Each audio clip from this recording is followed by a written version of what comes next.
ọmọ ìgbàlà ké hallelujah. Ọmọ ìgbàlà ké hallelujah.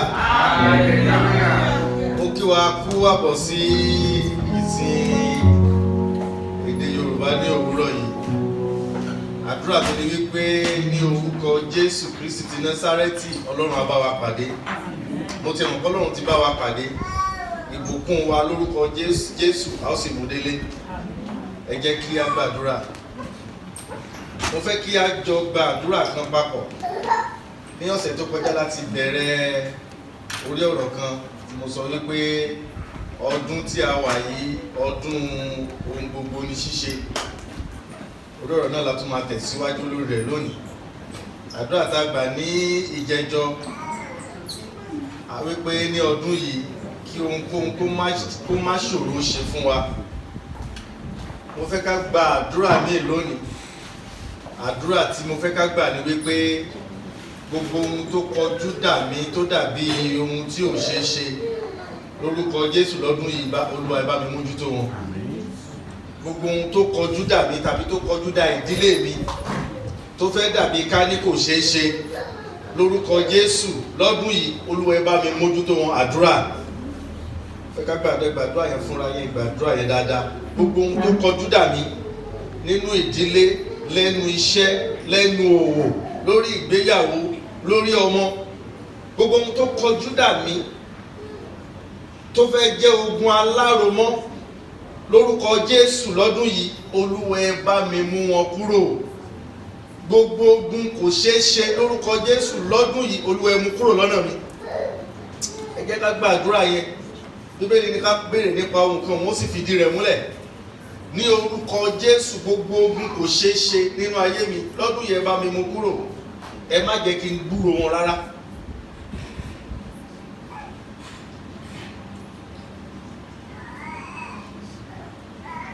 Ní orúkọ Jésù Kristi Olúwa wa. Mo fẹ́ ká tún gbàdúrà kan sí.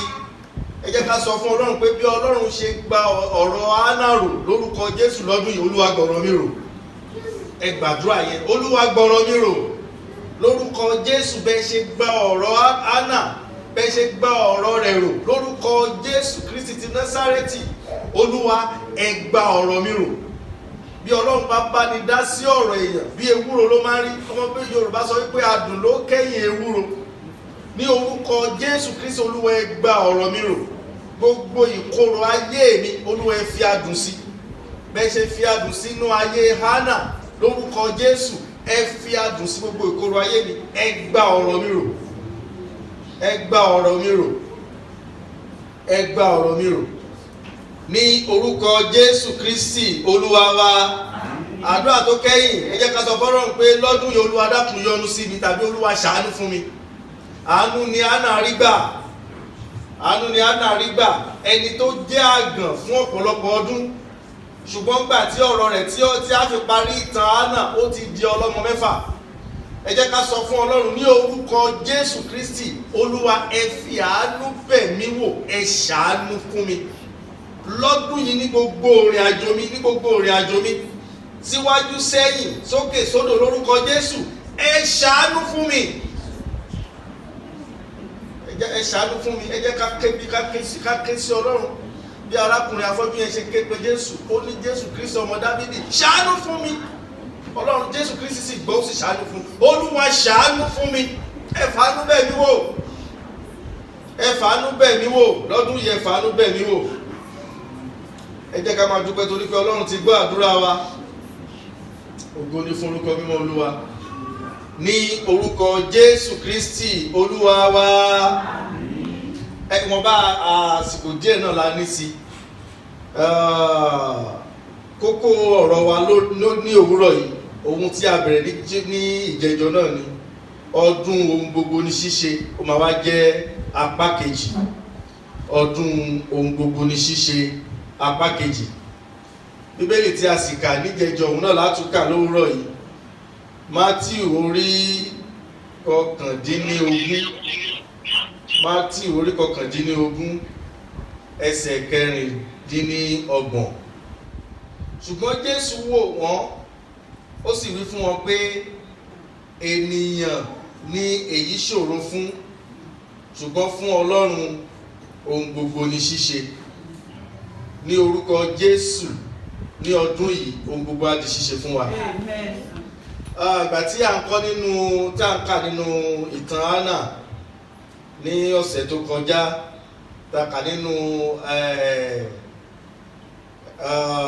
Sámúẹ́lì kínní, àkà nínú Sámúẹ́lì kínní orí kínní. Mo fi yé wa wípé àfìgbà tí Hánà tún ìpinnu tó ń bá lọ sí Ṣílò ṣe, òun ló ṣẹ̀ṣẹ̀ tó rí ohun tó yàtọ̀ nínú ayé rẹ̀. Lọ́dọọdún Bíbélì fìdí rẹ̀ múlẹ̀ tá bá wo ẹsẹ̀ 6, ó máa ń ṣojú àánú, àwọn èèyàn máa ń ṣàánú fún, bí kí ó máa sọkún, kínú rẹ̀ máa bàjẹ́, kó má lè jẹun. Bíbélì fìdí rẹ̀ múlẹ̀ pé ní ọdọọdún ohun tí Hánà máa ń ṣe nìyẹn, ohun tó máa ń ṣẹlẹ̀ ní Ṣílò nìyẹn. Lẹ́sẹ̀ 5 Bíbélì sọ fún wa wípé ọkọ rẹ̀ máa ń gbìyànjú láti múnú ẹ̀dùn, ó máa fún lẹ́ran púpọ̀ tàbí kó máa gbà á níyànjú. Hánà kí ló dé tó fi ń sọkún, kí ló dé tí bàdújẹ́ fi wà nínú ayé rẹ̀, Musa ju ọmọ 10 lọ fún ọ àti bẹ́ẹ̀ bẹ́ẹ̀ lọ. Ṣùgbọ́n ọdún kan dé tí Hánà dé Ṣílò tó ṣe nǹkan tó yàtọ̀. Ohun tó dẹ̀ ṣe tó yàtọ̀ ni pé Bíbélì sọ wípé ó lọ síwájú Olúwa. Ìtumọ̀ tẹ́lẹ̀ fún mi ni pé gbogbo ìgbà tí Hánà máa ń lọ sí Ṣílò, ó ṣeéṣe kó wà láàrin àwùjọ àwọn tó wá sí Ṣílò, ṣùgbọ́n kó má sí níwájú Olúwa. Ṣùgbọ́n Bíbélì fìdí rẹ̀ múlẹ̀ ní ẹsẹ̀ 1 sọ wípé Hánà gbé ìgbésẹ̀, ó lọ síwájú Olúwa. Ohun kejì tó ṣe níbẹ̀ ni pé ó ṣí ọkàn rẹ̀ payá. Bíbélì sọ pé pẹ̀lú ìròbìnújẹ́ ọkàn rẹ̀ ó gbàdúrà. Pẹ̀lú ìròbìnújẹ́ ó gbàdúrà. Lẹ́yìn tó gbé àwọn ìgbésẹ̀ yìí, Ọlọ́run sì gbàdúrà rẹ̀. Ó lọ síwájú Olúwa pẹ̀lú ìròbìnújẹ́ ọkàn, ó gbàdúrà. Ìgbà tó ṣe àwọn nǹkan yìí, Ọlọ́run gbọ́ àdúrà rẹ̀. Lónìí yìí, a ó kà nínú Sámúẹ́lì kínní kan náà orí kínní láti ẹsẹ̀ 24 sí ẹsẹ̀ 28. Sámúẹ́lì kínní orí kínní ẹsẹ̀ 24 sí ẹsẹ̀ 28. Nígbà tí ó sì gba ọmú lẹ́nu rẹ̀, lẹ́nu Sámúẹ́lì,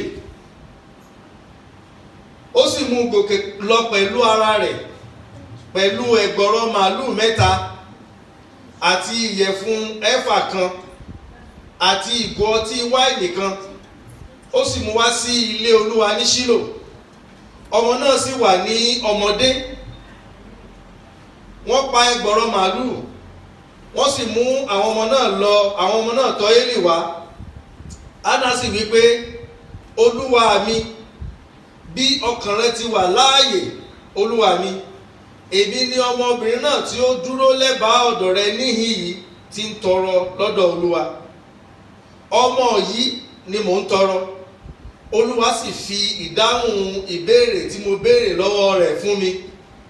Nítorí náà pẹ̀lú èmi fi fún Olúwa ní gbogbo ọjọ́ ayé rẹ̀, nítorí mo béèrè rẹ̀ fún Olúwa.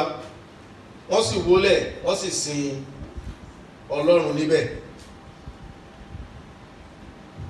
Wọ́n sì wólẹ̀, wọ́n sì sin Ọlọ́run níbẹ̀. Mo ti ṣe ìwádìí dáadáa nínú Bíbélì kí n wo ọrẹ tó dàbí ọrẹ Hánà. Ẹ jẹ́ mọ̀ pé kò sí ọrẹ tó dàbí ọrẹ Hánà lẹ́yìn ìgbà tí Ọlọ́run dáhùn ìbéèrè rẹ̀, kò tíì sí ọrẹ náà. Ọrẹ kan náà tá lè fi wé irú rẹ̀ ní ìrúbọ tí Abraham fẹ́ ṣe nígbà tí Ọlọ́run béèrè ọmọ rẹ̀ lọ́wọ́ rẹ̀ wípé kó fi rúbọ sóhun. Bíbélì sọ pé Abraham mú ọmọ rẹ̀ láì bìkítà, ó sì fẹ́ fi rúbọ sí Ọlọ́run. Ṣùgbọ́n ìyàtọ̀ tó wà láàrin ọrẹ tí Abraham ṣe àti ti Hánà yìí ni wípé Ọlọ́run béèrè ọmọ Abraham ni, Ọlọ́run ò béèrè Samuel lọ́wọ́ Hánà. Hánà fi Samuel sílẹ̀ fúnra rẹ̀. Àwọn nǹkan tí ò ṣe é ṣe nínú ìgbésí ayé ọmọ ẹ̀dá, òun ni Hánà ṣe. Obìnrin tí ò bímọ rí, kó bí ọmọ, kó fi ọmọ rẹ̀ sílẹ̀ fún lẹ́yìn ọdún bíi 2. Mi ò rò pé ó lè ṣeé ṣe. mi rò kó lè ṣeéṣe torí Bíbélì fi yé wa pé nígbà tí ó gba ọmú lẹ́nu ọmọ náà, ọdún mélòó la fi ń gba ọmú lẹ́nu ọmọ? Kò tiẹ̀ dàbí ayé òde òní táwọn ìyàwó bá ti fún ọmọ lọ́mú lóṣù mẹ́fà, wọ́n sọ pé kó má jẹ́ kó mi lè jẹ́ kọ́mọ kan jẹ́ nípa o.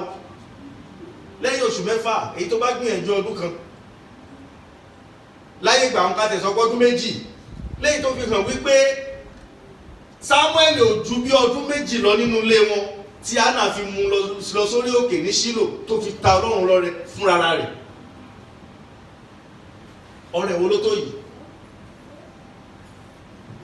Ọrẹ wo ló tó yìí? Ọlọ́run nìkan ló fún wa nírú àpẹẹrẹ rẹ̀ èyí tó fún wa ní Jésù Kristi. Lẹ́yìn Hánà ló tún kù, kò tún sẹ́ni tó tún ṣerú ẹ̀wọ̀n, kò sí. Torí pé Ọlọ́run ò béèrè lọ́wọ́ ẹ̀, Ọlọ́run ò béèrè ọmọ rẹ̀ lọ́wọ́ rẹ̀ pé fi ta mí lọ́rẹ. Hánà ló fi ọmọ rẹ̀ sílẹ̀. Kò wọ́pọ̀ láàrin àwọn ènìyàn, kò wọ́pọ̀. Èyí túmọ̀ sí pé gbogbo ohun tí Hánà ní pátá òun ló fún Ọlọ́run, torí kò sí ìsọmọ mìíràn lẹ́yìn rẹ̀ tí Hánà ní, ọmọ kan náà tó ní nìyẹn. Eléyìí wá fi yé mi wípé ohun tí Apostle Paul sọ nínú Kọ́ríńtì kínní orí 4 ẹsẹ̀ 7, Hánà ti mọ̀ tẹ́lẹ̀. Ó ní, ta ni ó gbé yín ga ju àwọn ẹlòmíràn lọ? Kí ni ohun tí ẹ̀dá ní tí kò jẹ́ pé ọwọ́ Ọlọ́run ni ó ti rí gbà? Hánà mọ̀ wípé lọ́wọ́ Ọlọ́run lòun ti rí ọmọ gbà. Kò ṣe wà ìṣòro fún láti dá ọmọ náà padà sí ọ̀dọ̀ Ọlọ́run. Ẹni pé Hánà dàbí Sàfírà àti Ananiah tí Ọlọ́run fún lówó nígbà tí wọ́n béèrè, tí ìjọ béèrè owó wọn lọ́wọ́, wọ́n ta ilẹ̀ wọn, wọ́n tún jí owó nínú ohun ìní wọn. Ṣùgbọ́n Hánà ó fún Ọlọ́run ní gbogbo nǹkan tí ó ní. Ní orúkọ Jésù Kristi, irú ẹ̀mí Hánà yìí Ọlọ́run á fi fún wa. Ohun tó yà mí lẹ́nu ni wípé ṣẹ́ni tó bá jẹ́ wípé ìlú kan náà ni wọ́n wà, a máa sọ wípé Hánà máa sáré lọ nígbà míì láti lọ wo ọmọ yìí, torí ó sì ń jọ mí lójú nípa ọmọ ọdún méjì tí ò ní rí mọ́. Báwo ló ṣe ṣe fún láti fi ọmọ yìí sílẹ̀? Mo wádìí ìrìn àjò tó wà láàrin Ṣílò sí Rámà níbi tí àwọn Hánà ń gbé. Ìrìn àjò yóò ṣe ìrìn àjò kékeré, wọ́n ní máìlì díẹ̀ lé ní 1000 ní ìrìn àjò yìí. Ìrìn àjò tó lè gbà wọ́n bóyá bí ọjọ́ bíi mélòó kan wọ́n tó rìn débẹ̀ ni, kò ń ṣe ìrìn àjò tó lè bẹ̀rẹ̀ sí tí wọ́n máa rìn débẹ̀. Èyí tó fi hàn wípé Hánà mọ̀ wípé tóun bá ti fi ọmọ yìí sílẹ̀, ó tún di ọdún mìíràn tí wọ́n bá gòkè lọ kó tó rí lọ́dọọdún. Ẹ jẹ́ ká wò nínú Sámúẹ́lì kejì orí 2 láti ẹsẹ̀ 19 sí ẹsẹ̀ 21. Sámúẹ́lì kejì orí 2 ẹsẹ̀ 19 sí ẹsẹ̀ 21. Pẹ̀lúpẹ̀lú ìyá rẹ̀ máa ń dá aṣọ ìlékè péńpé fún un, a sì máa mú wá fún un lọ́dọọdún, lẹ́ẹ̀kan lọ́dún. Ní Hánà máa ń rí Sámúẹ́lì ẹ̀ẹ̀kan lọ́dún nígbà tí wọ́n bá gòkè láti lọ rúbọ. Nítorí pé ó ṣerú nǹkan báyìí, ẹ wo ohun tí wòlíì ṣe fún. Wòlíì súre fún Ẹlikánà àti aya rẹ̀ pé kí Ọlọ́run fún un ní irú ọmọ láti ara obìnrin yìí wá. Torí wòlíì gan, Élì gan kò tí ì yé wípé ìyá yìí lè fi ọmọ yìí sílẹ̀. Ṣùgbọ́n gbà tó rí wípé ó fi ọmọ yẹn sílẹ̀, pẹ̀lú láti inú ọkàn wòlíì ni wòlíì ti gbàdúrà yìí, Olúwa, torí obìnrin yìí ṣe léyìí, fún lọ́mọ sí. Nítorí ẹ̀bùn tí ó béèrè lọ́wọ́ Olúwa tó fi fún Olúwa padà, wòlíì sọ wípé Olúwa fún ní ọmọ sí. Wọ́n sì lọ sílé wọn ní ẹsẹ̀ 21. Olúwa sì bójú wo Hánà, ó lóyún, ó bí ọmọkùnrin 3 àti obìnrin 2 lẹ́yìn Sámúẹ́lì. Lọ́dún bíi 3 tàbí 4 sẹ́yìn, ohun tí ará àdúgbò mọ̀ Hánà sí ni obìnrin àgàn. ṣùgbọ́n nígbà tí ọdún yìí dé tí Hánà lọ bá Olúwa, ọdún náà ni ìtàn ayé rẹ̀ yí padà. Ní orúkọ Jésù lọ́dún tó wà yìí ni ìtàn ayé rẹ̀ máa yí padà. Ìtàn ayé wa yóò yí padà sí rere ni lọ́dún tá a wà yìí ni. Hánà di ọlọ́mọ 6 ní orúkọ Jésù. Lọ́dún yìí kò ní sóhun tó máa ṣòro ṣe fún wa. Nínú Mátíù orí 19 ẹsẹ̀ 21, Mátíù orí 19 ẹsẹ̀ 21, Bíbélì jẹ́ ká mọ̀ wípé àti pé ẹnikẹ́ni tó bá fi ilé tàbí arákùnrin tàbí arábìnrin tàbí bàbá tàbí ìyá tàbí àwọn ọmọ tàbí ohun ìní rẹ̀ sílẹ̀ nítorí orúkọ mi, Bíbélì ní yóò gba ọgọ́rọ̀ ọ̀run rẹ̀. Níbo? Láyé yìí. Yóò gba ọgọ́rọ̀ ọ̀run rẹ̀ láyé yìí. Láyé yìí ló ti máa gba ọgọ́rọ̀ ọ̀run. Ohunkóhun tá a bá fi sílẹ̀ fún Olúwa ní ọgọ́rọ̀ ọ̀run Ọlọ́run máa dá padà. Láyé yìí ni. Ẹtú wọ jára tí Ọlọ́run fi sí. Ó ní wọ́n sì tún jogún ìyè àìnípẹ̀kun. Kò sẹ́ni tó lè sọ lónìí wípé Hánà wà lọ́rùn àpáàdì. Kò tiẹ̀ àti ìlérú débẹ̀ láéláé. Ìdí Mátíù orí 19 ẹsẹ̀ 21 tí Jésù sọ nìyẹn. Nígbà tí Hánà fi ọmọ rẹ̀ sílẹ̀, ó ní wọn yóò gba ọgọ́rọ̀ ọ̀run rẹ̀ gẹ́gẹ́ bí èrè nínú ayé tá a wà yìí. Ṣé gbogbo nǹkan tá a bá ṣe fún Ọlọ́run, àkọ́kọ́ ìgbà tó Ọlọ́run bá dá padà fún ayé yìí láti kọ́kọ́ gbádùn rẹ̀. Lẹ́yìn yẹn tá a bá tún dé ọ̀run láti jogún ìyè àìnípẹ̀kun. Lọ́dún yìí tí a pè ní orí ọ̀rọ̀ wa lọ́dún yìí ni ọdún ohun gbogbo yóò ṣe é ṣe, ohun gbogbo di ṣíṣe. Mo fẹ́ ká kẹ́kọ̀ọ́ àwọn ẹ̀kọ́ yìí ní ara Hánà. Tí a bá sì fẹ́ kí ohun gbogbo di ṣíṣe lọ́dún yìí nínú ayé wa, ẹ jẹ́ ká lọ gbé àwọn ìgbésẹ̀ pàtàkì yìí. Ẹ jẹ́ ká rí nǹkan tá a fẹ́ fi sílẹ̀ fún Ọlọ́run. Mo fẹ́ gbà wá níyànjú àwọn nǹkan tá a lè fi sílẹ̀ fún Ọlọ́run tí àdúrà máa fi dáhùn ní kíákíá. Àkọ́kọ́ òun ni ayé wa. Ayé tá a bá fi sílẹ̀ fún Ọlọ́run kò sọnù, kò sì lè sọnù. Ìgbà tọ́lọ́run bá sọ wípé a gba ọgọ́rọ̀ ọ̀run nǹkan tá a bá fi sílẹ̀ fóun, ẹ jẹ́ ká wo tọ́lọ́run bá dá ọgọ́rọ̀ ọ̀run ayé wa tá a fi sílẹ̀ fún padà. Ìtumọ̀ rẹ̀ ni pé ayé náà ò ní gbádùn nínú. Ayé náà ò ní jẹ́ ayé tó korò, kò ní jẹ́ ayé tó ní ìbànújẹ́. Ìkan kejì tá a tún lè fi sílẹ̀ fún Ọlọ́run, òun ni àkókò wa. Tí a bá fi àkókò wa sílẹ̀ fún Ọlọ́run, a ní àkókò láti fi ṣòfò. Lórúkọ Jésù àwọn onífà àkókò wa ṣòfò lọ́dún yìí. Gbogbo ìdáwọlé wa yóò sì yọrí sí rere. Ẹ̀kẹta kan mìta tó lè fi sílẹ̀ fún Ọlọ́run, òun ni ohun ìní wa. Bẹ́ẹ̀ sọ wípé ẹnikẹ́ni tó bá ń bomi rin, ó ń bomi rin ara rẹ̀ fúnra rẹ̀. Ní orúkọ Jésù lọ́dún yìí, ohun gbogbo yóò ṣeéṣe fún wa. Gbogbo ohun tá a bá sì pín láti fi sílẹ̀ fún Ọlọ́run ní orúkọ Jésù Kristi ti Násárẹ́tì, Ọlọ́run pẹ̀lú ìlérí rẹ̀ yóò sọ wọ́n di ọ̀pọ̀ ní ọgọ́rọ̀ ọ̀run. A ó kó èrè padà nínú ayé wa. Ẹ jẹ́ kí a gbàdúrà. Ọlọ́run àwọn ọmọ ogun, a gbé orúkọ yín ga torí pé Ọlọ́run tó dára ni yín. Ayé lógo torí pé gbogbo àtà bá ké pè yín lè máa dá wa lóhùn. Fún ọ̀rọ̀ yín tẹ́ ti bá wa sọ lónìí lórúkọ Jésù, Olúwa ẹ gbà ọpẹ́ wa. Ọ̀rọ̀ náà lórúkọ Jésù Kristi ti Násárẹ́tì, ẹ jẹ́ kó jẹ́ iyè fún wa. Bá ti ṣe ń pinnu àwọn tá fẹ́ fi sílẹ̀ fún yín lọ́dún yìí, ní orúkọ Jésù Kristi ti Násárẹ́tì, ìlọ́po lọ́nà ọgọ́rọ̀ Olúwa ẹ dá wọn padà sínú ayé wa. Bẹ́ẹ̀ ṣe fọwọ́ kan ayé Hánà tí ayé rẹ̀ ní ìtumọ̀, lórúkọ Jésù Olúwa ẹ fọwọ́ kan ayé wa. Mo bá láṣẹ ní orúkọ Jésù yóò dára fún wa, inú wa ó dùn. Lọ́dún yìí ayọ̀ wa ó kún ní orúkọ Jésù Kristi Olúwa wa. Àmín. A dúpẹ́ fún ìfarabalẹ̀ wa lónìí lẹ́ẹ̀kan sí. Ní orúkọ Jésù Kristi ti Násárẹ́tì, Ọlọ́run á fi ọwọ́ kan ayé wa. Bá ṣe lọ nínú ọ̀sẹ̀ yìí, ọ̀sẹ̀ yá ló máa jẹ́ fún wa. Gbogbo àti àwọn wà nílé náà, a dúpẹ́ lọ́wọ́ yín fún ìfarabalẹ̀.